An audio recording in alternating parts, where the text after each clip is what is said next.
오늘 저와 여러분이 함께 읽고 듣고 나누는 하나님의 말씀은 신약성경 요한복음 20장 19절부터 31절까지 말씀입니다. 요한복음 20장 19절로 31절 말씀 저와 여러분이 한 절씩 번갈아 가면서 읽고 31절 말씀만 함께 읽겠습니다. 하나님의 말씀을 들으십시오. 요한복음 20장 19절. 이날 곧 안식 후 첫날 저녁 때에 제자들이 유대인들을 두려워하여 모인 곳에 문들을 닫았더니 예수께서 오사 가운데 서서 이르시되 너희에게 평강이 있을지어다. 우리 함께 오직 이것을 기록함은 너희로 예수께서 하나님의 아들 그리스도이심을 믿게 하려 함이요 또 너희로 믿고 그 이름을 힘입어 생명을 얻게 하려 함이니라. 아멘. 안식 후 첫날에 여인들 중 특별히 막달라 마리아가 그 예수님을 너무나 급하게 장사 지낸 바 되었기 때문에 예수님의 그 상처와 예수님의 여러 가지 부분을 제대로 수습하지 못한 것을 아쉬워했었습니다. 무엇보다 우리나라와 더불어서 이스라엘 백성들은 사람이 죽은 뒤에 그가 하나님 나라에 들어 올라가는 것을 궁극적으로 기뻐하지만 또한 헤어지는 것을 아쉬워했기 때문에 집단이 단체로 가족과 친지와 이웃들이 모여서 죽은 자를 위해서 헤어지는 의미에서 호곡, 우는 간습이 있었어요. 그런데 우리 예수님께서 돌아가셨을 때는 안식일이 시작되기 몇 시간이 남지 않은 한 4시간 정도, 오후 3시에 돌아가셨으니까 4시간 정도밖에 남지 않았기 때문에 시신을 빨리 수습해서 굴로 옮겨서 그분의 몸을 닦아드리고 향료를 바르고 세마포를 두르고 무덤 위에 올려놓는 데까지 얼마나 촉박했겠습니까? 아마 울면서 이 모든 일들을 아리마대 요셉과 니고데모와 여인들이 했을 것입니다. 충분히 그분을 위해서 사랑이 담긴 울음을 울지 못했기 때문에 여인들은 특별히 이 예수님의 얼굴을 다시 한번 보고 싶은 마음, 또 예수님께 정성과 사랑을 다해서 그분을 섬겨드리고 싶은 마음 때문에 바로 새벽 미명에 이렇게 달려온 것이죠. 근데 특별히 막달라 마리아가 젊기 때문에 제일 먼저 이 예수님께서 묻히신 굴 가운데 도착한 것 같습니다. 그런데 그는 깜짝 놀랐습니다. 돌문은 굴러갔고 천사들이 예수님이 지금 여기 계시지 않는다는 말을 하기에 너무나 깜짝 놀라서 예수님의 시신이 없어진 것을 베드로와 요한을 비롯한 제자들에게 알리기 위해서 다른 박질을 했습니다. 그래서 도착한 곳에서 이 막달라 마리아는 예수님의 시신이 없어진 것을 베드로와 요한을 비롯한 제자들의 은거지 가운데서 제자들에게 전달했는데 제자들은 쉽게 믿지 못했죠. 그래서 베드로와 요한이 이것을 알아보기 위해서 다시 굴을 향해서 다른 박질을 했습니다. 조금 더 젊기 때문에 요한이 먼저 도착했는데 요한이 그 굴을 막아놓고 있던 돌문이 굴려간 것을 보았고 들어갈 용기까지는 없었나 봐요. 너무나 무섭고 두려웠기 때문에. 가만히 굴 쪽 안으로 머리를 빼금 이렇게 내밀어서 보았는데 예수님의 몸을 감싸고 있었던 세마포가 구부러져 있는 세마포가 살짝 보이는 것이 눈안에 들어왔습니다. 예수님이 계신지 안 계신지 알지 못한 상태에서 세마포 구부러진 것을 보고 굴 안에 들어가지 못했을 때 베드로가 뒤쫓아왔고 베드로는 바로 그 구부러진 세마포 옷을 보고 굴 안에 들어가 보니 세마포가 한쪽에 잘 개켜 있고 또 예수님의 머리 위에 쌌던 머리수건은 다른 쪽에 잘 놓여져 있는 것을 목격하게 되었습니다. 바로 20장 8절과 9절 말씀이죠. 그때야 무덤에 먼저 갔던 그 다른 제자도 들어가 보고 믿더라. 그들은 성경에 그가 죽은 자 가운데서 다시 살아나야 하리라 하신 말씀을 아직 알지 못하더라. 우리 8절 후반부에 믿더라 라는 말씀이 있어서 예수님께서 부활하신 것을 도 제자 가운데 특별히 사도 요한이 먼저 믿었다라고 착각할 수 있지만 요한은 자기 자신이 쓴 글 가운데 9절 말씀을 남깁니다. 예수님의 그 세마포와 머리수건을 통해서 그분이 부활하셨다는 것을 믿은 게 아니라 무엇을 믿었다? 막달라 마리아가 전달한 것처럼 예수님께서 여기 지금 계시지 않고 그 시신이 여기 있지 않다는 것을 믿게 됐다는 뜻입니다. 아직 이 두 사람은 예수님께서 생전에 그토록 말씀하셨던 자신이 십자가 위에서 죽으시고 3일 만에 부활하신 것을 그 말씀을 기억하지 못하고 있습니다. 여전히 저들은 두려움 가운데 슬픔 가운데 그죠? 유대인들이 예수님 스승인 예수님을 죽인 것처럼 그 스승을 쫓아다녔던 자신들에게도 위해를 가할 수 있다는 사실 때문에 몸을 숨기는 것에 관심을 둘 뿐 예수님이 말씀하신 그 부활의 사건에 대해서는 전혀 인지하지 못하고 있음을 여러분 꼭 기억하십시오. 그래서 10절 말씀에서 두 제자가 터벅터벅 자신들의 집, 자신들의 은거지, 마가의 다락방으로 추정되는데요. 바로 오늘 말씀 19절 이후부터 무대와 배경이 되는 그 공간이죠. 돌아갑니다. 베드로와 요한이 돌아간 뒤에 막달라 마리아는 다시 한번 예수님을 위해서 울어드리기 위해서, 시신이 온데간데 없는 것은 맞지만 또 예수님을 위해서 사랑과 정성과 그분을 너무나 존경한다는 의미에서 울어드릴 요량으로 다시 한번 예수님이 묻히셨던, 이제는 빈 무덤이 됐죠. 여러분, 지금 빈 무덤이 된 것이 이 베드로와 요한과 막달라 마리아에게는 슬픔을 더욱더 배가하는 것이었어요. 가뜩이나 우리 예수님께서 고난을 받으시고 억울하게 무죄한 가운데서 조롱받으시고 학대받으시고 멸시받으시는 가운데 하나님의 아들 그리스도께서 죽으신 것만 해도 원망스럽고 안타깝고 슬프고 마음을 바로잡을 수가 없는데 시신까지 강탈당했다는 것을 여러분들, 이 제자들이 어떻게 받아들이겠습니까? 특별히 마리아는 예수님을 위해서 곡하기 위해서 도착했을 때 매우 슬펐습니다. 굴 안에 들어갔을 때 흰옷을 입은 두 천사가 예수님 누이셨던 곳, 한편은 발 쪽에, 한 명은 머리편에 이렇게 서서 막달라 마리아에게 어찌하여 우냐는 그 음성을 듣게 되었을 때 막달라 마리아가 너무 슬퍼, 너무 비참하고, 그래서 시야가 좁아지고 자기 생각에서 벗어나지 못하니까, 인간의 한계죠.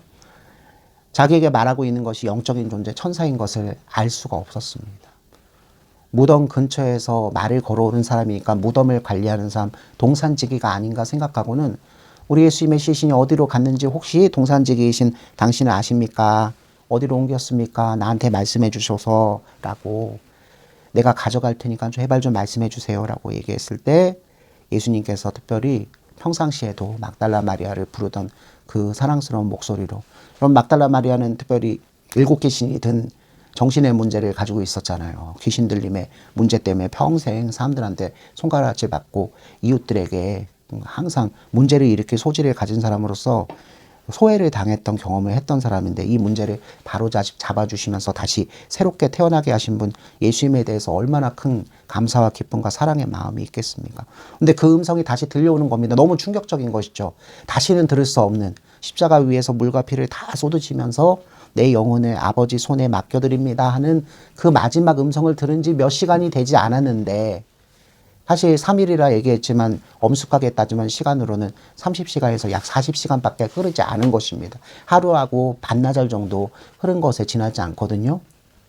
그런데 그 사랑의 목소리, 그 건강한 목소리, 그 신적인 목소리가 자신의 길을 강타하는 것입니다. 마리아야. 듣자마자 예수님 것을 알고 뭐라고 합니까? 라보니, 랍비, 라보니, 선생님. 평상시에 막달라 마리아가 예수님을 사랑하고 존경해서 부르던 호칭으로 우리 생각되죠. 그 다시는 들을 수 없었던 목소리 듣고 너무 놀랬지만 너무 기쁘기 때문에 그 라본이라는 말을 하면서 17절 앞부분이죠. 예수님을 붙듭니다. 다시는 떠나가지 못하게. 그러나 여러분 다 아시죠? 예수님께서는 하나님이십니다.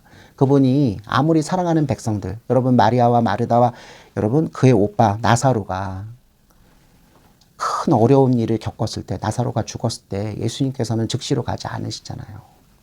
예수님께서는 신적인 이동으로서 어디든지 가실 수 있고 누구를 향해서도 가실 수 있는 분인데, 특별히 아무리 막달라 마리아를 예수님께서 사랑하셔도 그분께서 하셔야 할 사명, 이제 부활하셨고 이제 승천하셔야 합니다.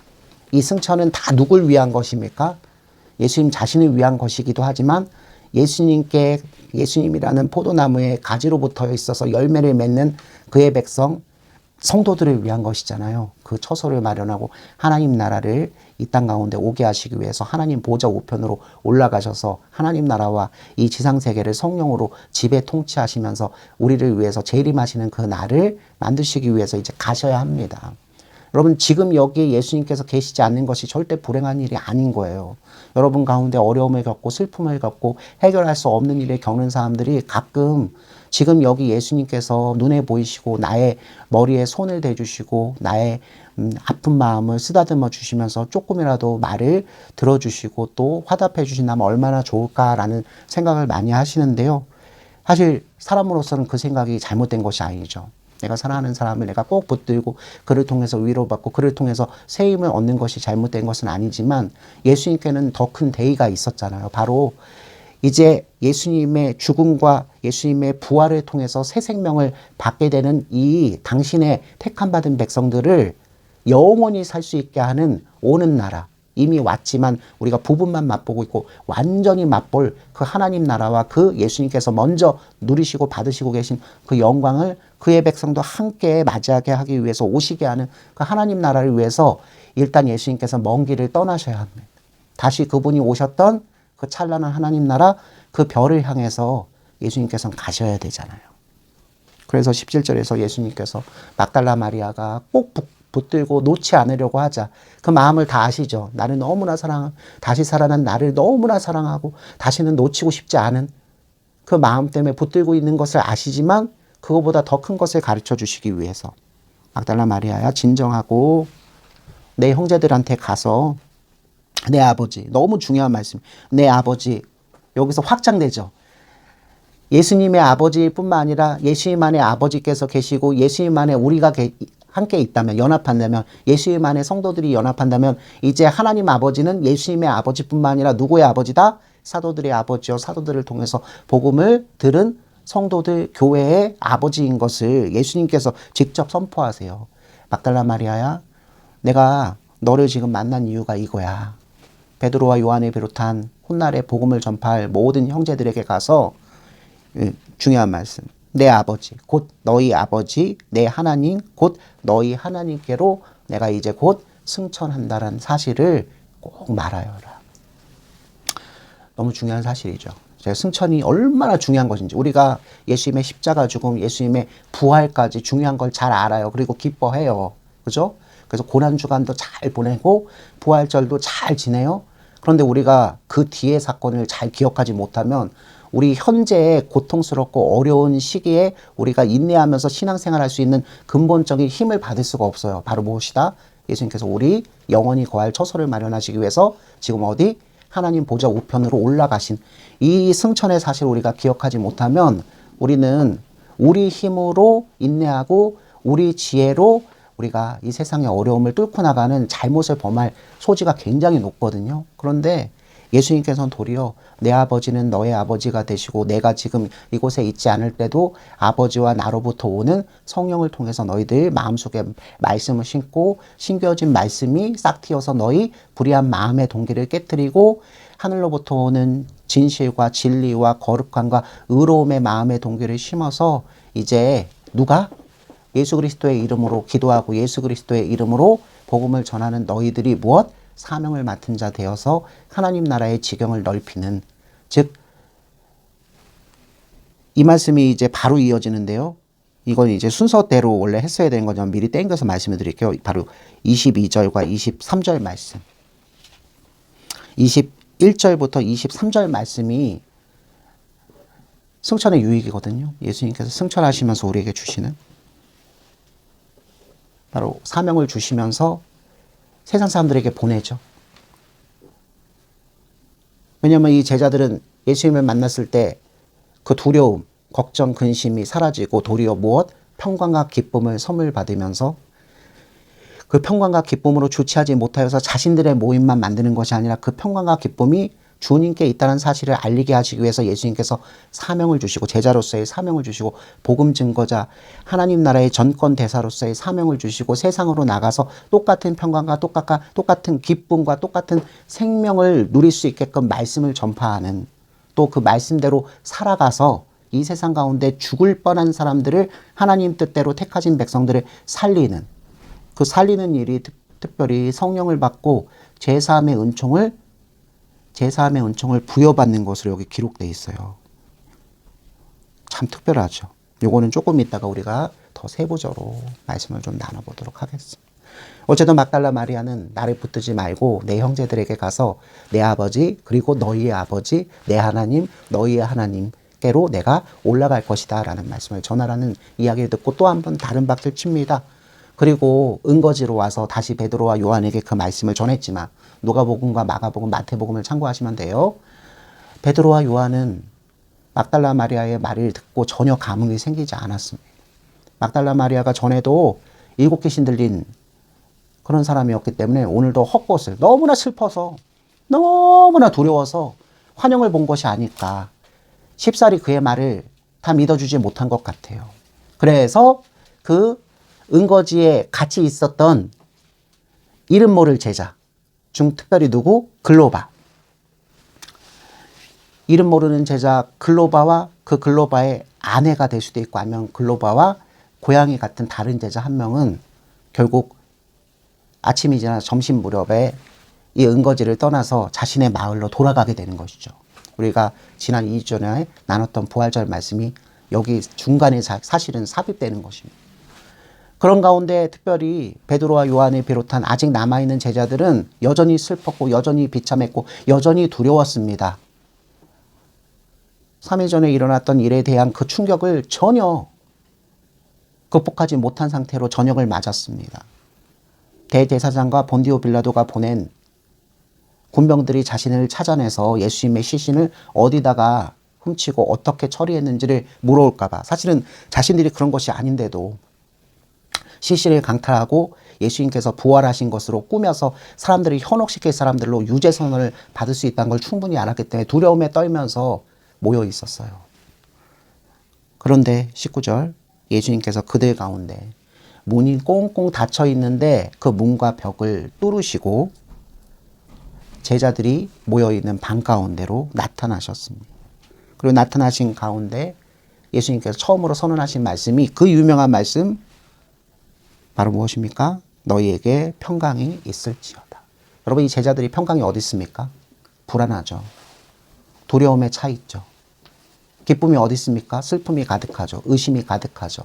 흑암 가운데 놓여서 자신들의 앞날은 어떻게 되는지 노심초사 근심걱정하고 있는데 예수님께서 이 꼭꼭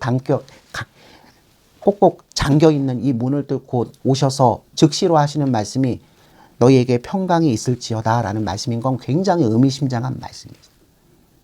우리 예수 믿는 사람들도 여러 어려움을 겪습니다. 우리 힘으로는 절대로 이겨낼 수도 극복할 수도 없는 무시로 계속되는 그 고난과 그 고통 가운데서 갈 바를 알지 못해서 하나님을 의지하고 하나님을 매달리는 게 이게 효과가 있을 것인가? 나 나름대로 예전에 했던 방식대로 아니면 사람들이 소개해주는 다른 방식대로 이것을 극복해야 되는가 하고 여러 가지 고민들을 하는 찰나를 우리가 늘 삽니다. 분명히 하나님께서는 우리에게 구원자 예수님을 보내주셨고 구원자 예수님을 통해서 영생을 선물해 주셨는데도 불구하고 새 생명을 사는 백성인데도 불구하고 왜 당장 즉시로 우리가 건강하지 못하고 우리 소원이 이루어지지 못하고 여러분 계속 현실의 메인 눈을 가지고 현실의 문제 가운데서 악다구니를 치고 신음하면서 하나님 앞에 그것으로 기도하면서 우리가 나가잖아요. 우리가 육신에 매여 있기 때문에 우리는 지금 영혼으로 사는 것이 아니라 육신으로 사는 것이 관습적으로 되어 있기 때문에 그렇게 생각한 것이 어찌 보면 너무나 당연합니다. 그래서 우리는 마음속에 일어나지도 않은 일 걱정 근심하고 이미 일어난 것을 더욱더 부풀리고 과장해서 근심 걱정합니다. 그 근심 걱정이 우리 키를 한 자라도 더 자라게 하지 못한 걸 뻔히 알면서도 근심은 더 큰 근심을 낳아서 우리 뼈를 상하게 하고 우리 심령을 상하게 해서 소위 얘기해서 우울증 증상을 보인 데서 더 나아가 자살 충동을 느낄 정도로 갈피를 잡지 못하게 합니다. 여러분 그 비참함과 그 두려움이 사람을 완전히 하나님 나라 하나님으로부터 멀리해서 사탄과 그의 종으로 얽어매는 것을 우리 모두는 지금도 경험하지 않습니까? 그런데 예수님께서 부활하신 예수님이시죠? 부활하신 예수님께서 새 생명의 주인 되신 예수님께서 제자들 가운데 나타나서 선언하시는 것 우리는 있는 그대로 믿어야 돼요. 예수님 그분이 죽음에서 살아오셔서 생명 가운데 우리에게 평강을 선언하실 때 그 평강이 그대로 선포되는 것이 우리들이 받는 것입니다. 제자들은 예수님이 평강을 선언하는 말씀을 들을 때 확신하지 못했어요. 예수님은 누구보다도 제자들의 속 깊은 마음, 그 영혼을 관통하신 분이죠. 저들은 육신을 가지고 있기 때문에 저들에게 무엇? 시각적인 증거를 함께 보여야 되는 것을 주님께서 누구보다 잘 알고 계셨어요. 그래서 도마한테만 너는 보는 거로 믿느냐? 보지 않고도 믿는 자가 복되도다 라고 말씀하신 건 사실 아니에요. 앞에서 얘기했던 베드로와 요한과 막달라 마리아에게도 그리고 이 자리에 앉아있는 우리 모든 하나님의 백성도 오늘도 우리는 특별한 이적과 기사 나를 향한 하나님의 특별한 사랑의 신앙 경험이 있기를 많이 바라잖아요. 그것은 표지잖아요. 사인이잖아요. 그 표지와 사인은 나쁜 게 아니에요. 근데 표지와 사인은 궁극적으로 무엇을 보게 하죠? 그 본체이신 아버지 하나님과 아들 하나님을 보게 만드는데 목적이 있는 거잖아요. 예수님께서 배고픈 백성들에게 빵을 만들어 주셨다면 오병이어의 기적을 말씀드린 거예요. 그것을 만들어 주신 아버지께 축사하시고 그것을 허락하여 주신 그분이 그리스도시요, 그분이 하나님의 아들이시요, 그분이 우리의 상과 죽음을 통치하시는 메시아인 것을 알고 그분께 우리 모든 인생을 맡겨드리고 우리 생명을 걸어야 되는데, 뜻밖의 우리는 그 빵과 그 떡을 맛보고 계속해서 그것을 먹고 싶은 유혹, 욕심을 오히려 받습니다. 오늘날도 예수 믿는 사람은 딱 두 가지로 나뉘어져요.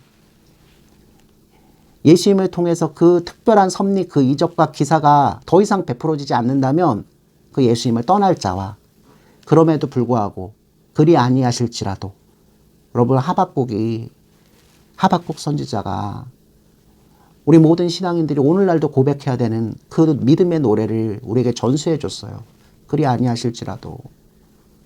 외양간에 소 한 마리가 없어서 먹을 것이 아무것도 없을 때도, 무화과 나무의 열매가 맺혀야 될 때 맺히지 않을 때에도, 여러분 인생의 흉년이 분명히 집니다. 사회 전체적으로 질 때도 있지만 특별히 더 힘든 건 사회 전체는 흥청망청하고 잘 살고 진보되고 있는 것 같지만 나 혼자 고통스럽고 나 혼자 외톨이가 되고 나 혼자 동떨어진 것을 느낄 때 그 사람은 심령 깊은 곳에서부터 정말 죽을 맛이에요. 그럴 때 특별히, 이 인생의 흉년을 경험할 때 특별히 이 말씀이 얼마나 우리에게 위로가 되고, 위로만 되는 것이 아니라 새 힘이 됩니다. 그렇게 예수님께서 사랑하는 백성들에게 예수님 자체가 무엇이다? 평강의 원천이시고, 예수님 자체가 무엇? 바로 그 두려움과 슬픔, 불안함을 해결하는 기쁨의 원천. 여러분, 그래서 예수님께서 평강이 있을지어다 하고 20절 말씀입니다. 특별히 우리 연약한, 육신에 쌓여있는 연약한 인간들을 배려하셔서 그의 부활의 강력한 증거, 전에 죽으셨던 예수님이 다시 살아나셨다는 것을 강력하게 증거할 수 있는 몸의 흔적인 무엇과 무엇? 못자국 난 손과 창에 찔린 옆구리를 보여주십니다. 그때 비로소 제자들은 이분이 유령이 아니고 귀신이 아니고, 여러분 사실 19절에 여긴 적혀 있지 않은 다른 이제 마가복음, 누가복음 적혀 있는데 놀랬어요.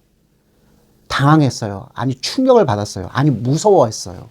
유령이 아닌가 해서 처음 예수님이 나타났을 때 그분이 말씀하셔서 평강을 너희에게 주노라 하시고는 손바닥과 창에 찔린 옆구리를 보여주시기 전까지는 아연실색했어요. 우리가 유령, 고스트, 귀신 이런 존재를 봤을 때 너무 무서워서 놀라는 것처럼 떠는 것처럼. 그런데 못 박힌 손과 창에 찔린 옆구리를 보여주셨을 때 저들은 자신의 눈앞에 나타난 예수님께서 예전에 그분인 것을, 그것도 영혼으로만 나타나시지 않고 몸을 입고 자신에게 나타나신 것을, 예수님께서 다른 복음서를 보면요 이 말씀만 하신 게 아니거든요. 내가 배고프니 먹을 것을 좀 다오라고까지 얘기하세요. 그리고 즉시로 그 가운데서 빵을 드시는 모습이 나와요. 누굴 위한 배려입니까? 누굴 위해서 사랑의 확신을 하기 위해서 예수님께서 음식을 드십니까? 바로 두려움에 쌓여있는 모든 것이 끝났노라, 우리가 졌노라, 지금까지 예수님의 말씀을 듣고 하나님 나라를 소망하면서 살았던 우리들이 속은 것이다, 우리가 틀렸고 세상이 맞았다라는 그 받아들이기 싫은 성적표, 그 받아들이기 싫은 운명의 그 고지서를, 그것이 잘못했다는, 예수님은 정말로 그리스도시요 메시아시요 하나님의 아들이시며 하나님 성부와 성자와 성령 하나님 중 한 분이신 것을 다시 되찾게 되는 기쁨을 지금 맛보는 것입니다. 주님을 눈으로 보고 주님의 입에서 나오는 그 말씀과 그 증거를 통해서 여전히 우리는 요한복음 20장 29절 말씀에 매이죠. 예수님께서 안타까워서 주시는 말씀이 아니라 우리 육신의 매인 하나님의 백성들의 본래의 상태니까요. 본고로 믿을 수밖에 없는, 들어서 믿을 수밖에 없는, 그러나 보지도 못하고 듣지도 못했을 때에도 예수님 그 본체, 예수님께서 약속하여 주신 것을 믿는, 여러분 우리가 이 생활 속에서 얼마나 중요한 믿음인지 모릅니다. 특별히 예수님께서 죽고 2000년 후에 성령의 역사하심을 통해서 말씀을 통해서 예수님을 믿게 된 오늘날 교회에 속한 모든 성도들은 예수님을 직접 보지 못해요.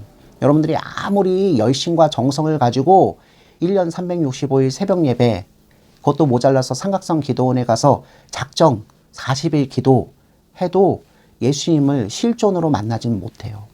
언제 그것이 약속되어 있죠? 예수님께서 구름 타고 오셔서 그죠?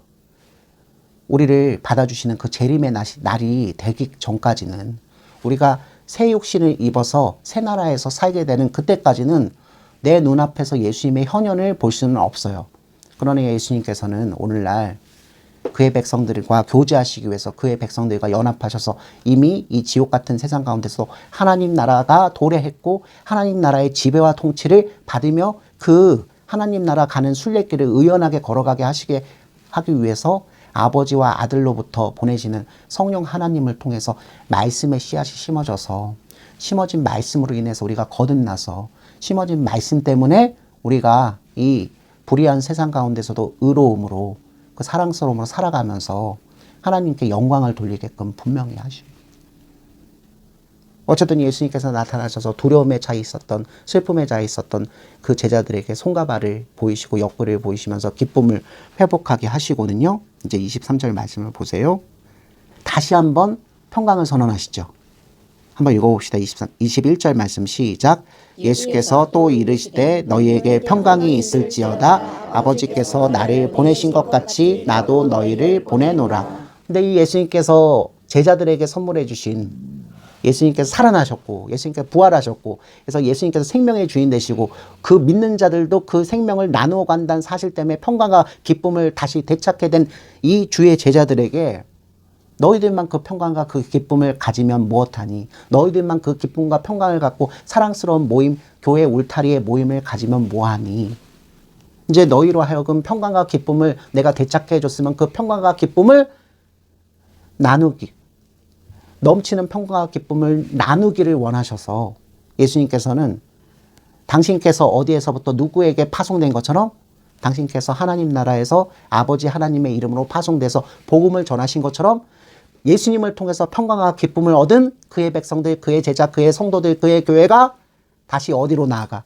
세상으로 나아가 하나님 나라의 참 기쁨과 참 평강을 다시 전하는 제자로서 사명을 선포하십니다. 이걸 너무 무겁게 받지 마세요. 이걸 너무 무겁게 받아서 다 목사가 되고 다 권사가 되고 다 장로가 되고 다 전도자가 된다. 그러면 여러분들 이거 외식하기 쉽습니다. 근데 도리어 우리는 이것을 이렇게 생각하는 게 훨씬 더 좋아요. 뒤에 말씀이 그것을 우리에게 알려줍니다. 바로 22절 말씀 시작. 이 말씀을 하시고 그들을 향하여 숨을 쉬며 이르시되 성령을 받으라. 예수님께서 크게 숨을 심호흡을 하시고 뱉어내시는 장면을 연출하세요. 그러면서 자신의 호흡을 통해서 성령을 그의 제자들에게 지금 전달하고 있는, 물론 이 성령은 나중에 오순절 사건을 통해서 집단적으로 마가의 다락방에 모여있는 모든 사람들에게 불의 모양으로 내려오기도 합니다. 그러나 예수님께서는 권세가 있으시잖아요. 먼저 성령을 여기 다락방에 있는 은거한 제자들에게. 여러분 이게 뭘 뜻합니까? 예수님께서 사명만 주시면서 우리에게 부담감만 주시는 분이 아니에요. 그 사명을 감당할 수 있는 바로 무엇? 새 하나님. 성부와 성자와 성령 하나님이 본체 하나, 삼위 하나님이시지만 특별히 우리 가운데서 항상 지키시고 보존하시고 공급하시고 불의 가운데서 회피하게 하시고 또 우리가 기도하지 못할 때 기도하시는 그 성령 하나님을 허락하셔서 실제로 그분을 통해서 지혜를 얻고 실제로 그분을 통해서 충만한 사랑을 얻고 실제로 그죠? 권능을 얻어서 세상에 나가 하나님 나라의 그 영광, 그 평강, 기쁨을 세상 사람들에게 전달할 수 있게끔 성령을 보내주신다는 뜻으로 우리는 이것을 받아들일 수 있는 것입니다. 아버지께서 나를 보내신 것처럼 평강과 기쁨을 얻은 너희들은 내가 너희들을 세상을 향해서 하나님의 정권대서로 파송하는데 그냥 보내지 않고 무엇을? 성령을 받으라고. 모든 예수 믿는 사람은 이제 옛사람의 성품으로 사는 것이 아니라 무엇으로 살아야 한다? 성령으로 살아야 한다고. 성령은 무엇의 해석자라고 여러분께 말씀드렸죠? 요한복음 14장부터 17장에 간통했어서요. 성령은 말씀의 해석자세요. 성령은 오직 예수님께서 주의 백성들에게 제자들에게 가르쳐 주신 것, 그것을 생각나게 하고 기억나게 하고 그것에 의미하는 바가 무엇인지를 해석해 주신 분, 해석에서만 끝나지 않고 그 해석된 말씀대로 살아갈 수 있게끔 지혜도 권능도 필요한 모든 것도 더해 주시는 하나님으로서 역사하시는 분이셨어요. 그러니 예수 믿는다고 교회에 출입하는 사람 중에 성령으로 살지 않는 사람들이 있을 수 있다는 거죠. 너무 무시무시한 말씀이에요. 성령으로 살지 않는 그리스도인이 있을 수 있다. 그런데 예수님께서는 오늘날 우리 모든 하나님의 백성들에게 너희들이 사명을 받았지만 그 사명을 감당하기 위해서는 너희 경험, 너희 지혜, 너희 문화, 너희 예술, 너희 모든 모임을 통해서가 아니라 오직 하늘로부터, 즉 아버지와 아들께서 그의 백성들의 평강과 기쁨을 잃지 않고 사명을 감당할 수 있게끔 실제로 함께 돌보아 주시고 모든 것을 공급해 주시는 성령으로 말미암아서 살기를 그렇게 원하시고 바라죠. 근데 이 성령께서 성경만 해석해 주신 분이 아니죠. 여러분 저를 보세요. 우리가 매주 말씀을 나누지만 하나님 말씀을 나눌 때 특별히 여러분 두 가지 때문에 코끝이 찡하잖아요. 하나님 제가 죄인인 걸 몰랐어요. 이런 부분에 대해서는 무감각했었는데 오늘 말씀을 제가 듣고 그 말씀을 새겨 주시면서 제가 죄를 뉘우치게 되었습니다. 하고 성령께서는 말씀을 해석해 주시면서 동시에 무엇을 하시는 것이죠? 제3의 은총을 베풀어 주신 분 아닙니까? 우리 주 예수 그리스도처럼 하나님 보좌 우편에 앉아 계신 예수님께서 보내주신 성령님은 말씀을 해석해 주시고 우리 마음을 뜨겁게 하셔서 그 가운데서 제3의 은총을 베풀어 주시는 분이에요. 제3의 은총을 받는 게 왜 중요합니까? 하나님은 죄를 미워하세요. 하나님은 그래서 우리가 아무리 아름다운 하나님 백성이라도 그 죄를 가지고 하나님 앞에 독대하는 일을 허락하지 않으세요. 여러분 이게 예배의 궁극적인 목적이잖아요. 그래서 예배는 우리가 지은 원죄 자범죄, 원죄는 예수님께서 십자가 위에서 죽으시고 3일 만에 부활하시면서 의를 이루셔서 우리에게 나눠주을 때 우리가 인지하지 못하고 우리가 자범죄 때문에 아무리 괴로워해도 원죄의 문제는 말끔하게 씻긴 겁니다. 그래서 더 이상 우리를 정죄할 존재가 없어요. 여러분 꼭 명심하세요. 사탄도 우리를 이제 고소하지 못해요. 다만 옛사람의 성품이 구테타 잔존 세력처럼 우리 마음 가운데 여전히 있기 때문에 우리 스스로 그 원죄의 문제, 그 연약성을 다 극복하지는 못했기 때문에 그의 말씀으로 충족되고 충만하지 못하면 다른 것으로 채워지기 때문에 여러분이 범죄하는 그 자범죄의 모양으로 원죄까지 함께 나타나기도 합니다. 다시 말씀에 초점을 맞춰드리면 예수님께서 성령 받으라 하신 거는 소위 오순절 계통 사람들이 얘기한 것처럼 이 세상 가운데 큰 능력을 얻어서 하나님의 정권대서로서 그죠? 무소불위의 힘을 휘두르게 하기 위함이 아니에요. 도리어 성령을 받으면 하나님 말씀을 바르게 깨달을 수 있고 하나님 말씀 때문에 제3의 은총을 받고 하나님 말씀 때문에 제3의 은총을 받은 사람은 더 이상 옛사람의 성품과 그 모습대로 살지 못하기 때문에 우리가 이웃을 향해서도 동일한 것을 할 수밖에 없게 되는 것이죠. 성령을 받아서 성령의 은혜와 성령의 감동으로 제3의 은총을 받고 의를 전가받았기 때문에 우리가 이웃도 어떻게 대한다? 불의한 이웃이 불의한 일을 했을 때 이웃이 나에게 핍박을 가했을 때 그것을 안 갚으는 자가 아니라 도리어 어떤 자? 23절 말씀 시작. 너희가 누구의 죄든지 사하면 사하여질 것이요 누구의 죄든지 그대로 두면 그대로 있으리라 하시리라. 이걸 우리가 너무 좁게 생활적인 면에서만 적용하지 않길 바랍니다. 내가 성령 받은 자니까 내가 성령의 은혜를 통해서 말씀을 통해서 내가 오늘도 제3의 은총을 받아서 새하늘 새 땅에 사는 백성으로 이미 닥쳐오는 하나님 나라의 백성으로 여기서 살고 있으니까 그 기쁨에 충만해서 밖에 나가서 예수 믿지 않는 사람들이 나를 향해서 저지르는 죄악에 대해서도 그냥 눈 감아주자. 그 죄악에 대해서도 핀잔 주거나 뭐 그러지 않고 그냥 모른 척하자. 이런 정도로만 좋게 적용하시면 안 돼요. 지금 23절 말씀이 요구하는 건 결국 무엇을 선포하라는 말씀이 될까요? 하나님 말씀을 선포하라는 의미예요, 사실은. 하나님 말씀이 선포될 때 누가 역사하신다? 성령께서 역사하시고 성령께서 하시는 역사는 1차적인 게 뭐다? 제3의 은총을 베푸는 거라고요. 우리 이웃들이 궁극적으로 무엇을 들었을 때 하나님 나라의 그 말씀을 들었을 때 하나님 나라 말씀에 합당한 성도의 아름다운 삶의 모습을 맞닥뜨렸을 때 비로소 그 가운데서 무엇? 자신이 죄인인 것을 자신에게도 누가? 심판주 하나님께서 그죠? 구원자로서 필요하다는 사실을 비로소 알게 돼요. 여러분들 들은 말씀을 가지고 성령의 역사심을 가지고 여러분들이 어떤 소위 얘기해서 열매와 결과를 내서 사람들을 감동시키려고 하는 일들에 집중하시면 절대 안 돼요. 우리가 교회가 엉뚱한 방향으로 간다는 게 바로 이것입니다. 우리가 그 사람들을 위해서 많은 물품을 비축해 놓고 많은 그저 물품을 어떤 행사를 통해서 이렇게 풀어주면서 야, 교회가 마음의 위로만 주는 게 아니라 실제로 생활의 문제를 해결하게 하는 곳이구나. 그러면 그것을 선의로 받아들이는 사람, 아니 성령께서 진정으로 역사한 사람들은 그 가운데 뭘 느꼈냐면요. 나는 이렇게 평상시에 하나님을 업신여기고 예수 믿는 사람들을 조롱하고 미워했는데 내가 이렇게 어려운 생활을 하고 이렇게 불의한 가운데 내가 받을 죄를 받았다고 생각했는데 도리어 교회를 통해서 성도를 통해서 이런 하나님의 선물을 받으니 내가 얼마나 더럽고 얼마나 하나님이 용서하기 어려운 죄인인 것을 절감해서 눈에서 눈물이 지금지금 나와요. 그래서 더 이상 그 초대한 교회에서 아무 말도 하지 않았는데 나는 죄인입니다. 죄인인 저한테도 이런 선의를 하나님께서 베풀어 주시고 이 교회와 이 성도를 통해서 이런 물품을 전달해 주시니 감사합니다. 이런 말이 쏟아져 나올 수밖에 없어요. 왜냐하면 그 육신과 그 영혼은 누구 것이기 때문에 하나님 것이기 때문에. 여러분 그런데 세상에는 이렇게 하나님의 택함을 받아서 성령의 조명을 받아서 그 성령의 조명하심으로 인해서 손과 발 도구가 된 하나님의 나라 백성들 성도와 교회를 통해서 이렇게 제사함의 은총을 체험하고 아버지 앞에 나오는 자가 있는가 하면요. 여러분 십자가에 못 박히신 예수님 좌우편에 있었던 강도들 생각나시죠? 한편에서는 그분이 십자가에 매달려서 하시는 그 말씀과 그 눈빛과 그죠?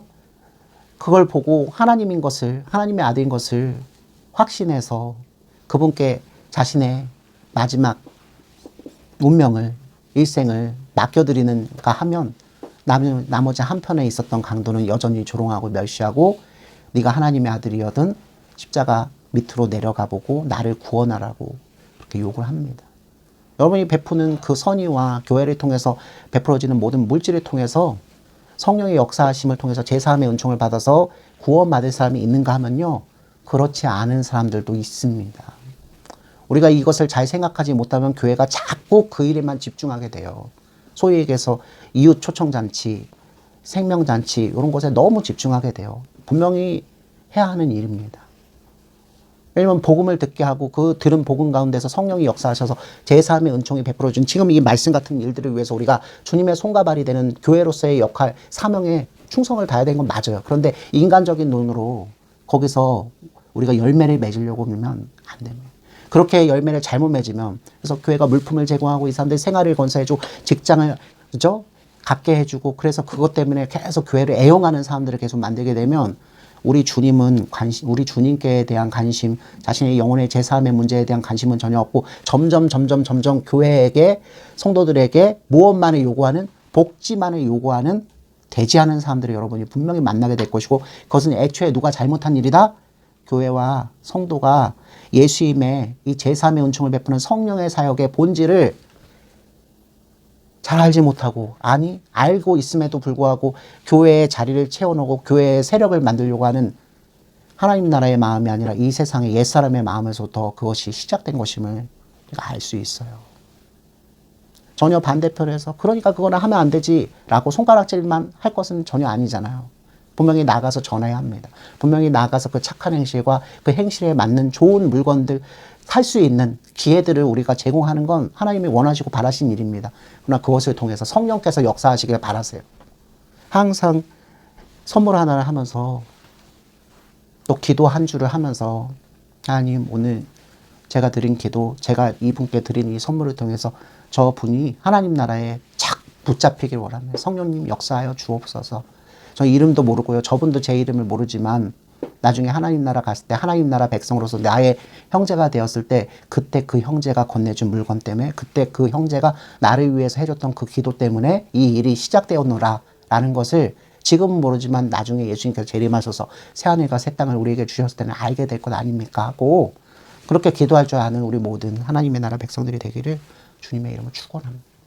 예수님께서는 살아나셨고 두려움에 떨고 있던 제자들 앞에 나타나셔서 평강과 기쁨만 주실 뿐만 아니라 사명을 회복하시고 사명을 감당할 수 있는 성령의 능력과 성령의 은혜, 제3의 은총으로 베푸는 자로 우리를 부르셨습니다. 이 세상 사람들은 용서하지 않아요. 이 세상 사람들은 용서하지 않습니다. 이 세상 사람들은 안갚음할 뿐입니다. 우리 예수 믿는 사람들 마음속에서도 분노와 억울함 때문에 용서하지 못하고 안갚음하고 싶은 마음이 불쑥불쑥 튀어나올 때가 분명히 있습니다. 그럴 때 우리는 이렇게 소극적이라도 매달려 봅시다. 하나님, 제가 저 사람을 이해하지 못해서 제가 당한 게 너무 크니까 용서하지 못할 뿐만 아니라 아예 복수하고 싶습니다. 하나님, 제가 이것을 입으로 또 행실로 실행하기 전에 제가 저 사람을 이해할 수 있게끔, 저 사람이 왜 그런 일을 하는지 이해할 수 있게끔 역사하여 주옵소서. 여러분, 이거면 충분해요. 하나님, 이해하지 못하니까 안갚음하고 싶은데 제가 이해하니까 도리어 포기했습니다. 도리어 저자가 그 불의한 마음을 접고 하나님의 제3의 은총을 받고 하나님 나라의 백성이 되어서 언젠진 모르지만 주의 거룩한 만찬의 식탁 가운데서 주님의 그 살과 피, 그 떡과 포도주를 함께 나눠 먹는 자가 되게 하여 주옵소서. 여러분, 하나님의 대사는요, 우리 주 예수 그리스도께서 사람들에게 하신 것처럼 하나님의 대사, 교회 성도는요, 이 세상 모든 기관과 이 세상 사람들과 다른 본질이 있죠. 바로 예수님에게부터 무엇을 위임받은 사람? 제3의 은총을 베푸는 것을 위임받은 사람이래요. 오늘도 제사할 수 있는 권세가 예수님께 있는데 그 예수님 안에 연합된 우리들이 성령과 동행할 때 비로소 무엇할 수 있다? 죄를 용서할 수 있는 사람이 될 수 있다고 지금 그 누구도 아닌 우리의 구세주이신 예수님께서 당부하십니다. 이게 교회와 성도의 본질인 것을 잊지 않는 우리 모든 하나님의 나라 백성 되기를 주님의 이름으로 축원합니다. 모든 원수 애워싸도 아무 근심 없도다. 모든 원수 애워싸도 아무 근심 없도다. 아멘. 이제는 우리 주 예수 그리스도의 은혜와 하나님의 높고도 진실하신 사랑하심과 성령 하나님의 내주하심과 조명하심과 충만하여 주심이 오늘 말씀을 듣고 두려움에 쌓인 제자들 가운데 예수님께서 나타나셔서 평강이 너희에게 있을지어다 라고 말씀하시고 그 손과 그 옆구리를 보여주셨을 때 저들이 슬픔과 비창과 두려움은 사라지고 주님으로 말미암은 평강과 기쁨을 얻은 것처럼 오늘도 우리에게 주시는 이 말씀을 통해서 우리 모든 어두운 가운데서 우리 모든 슬픔, 비참, 두려움, 공포 그리고 불안한 우울증 그 모든 것 가운데서도 다시 평강을 얻고 기쁨을 얻은 우리 모든 하나님의 나라 백성들이 예수님의 그 사명을 기억하며 성령과 더불어 살며 세상에 나아가 하나님의 그 아름다운 복음을 입으로 또 행실로 삶으로 잘 전하기 원하는 우리 모든 하나님 나라 백성들 머리 위에 그들의 일주일의 상 가운데 그들이 사랑하여서 주님의 그 복음을 전하기 위해서 무시로 노력하는 이웃들 머리 위에도 이제부터 영원까지 항상 함께 계실지어다. 아멘. 아멘.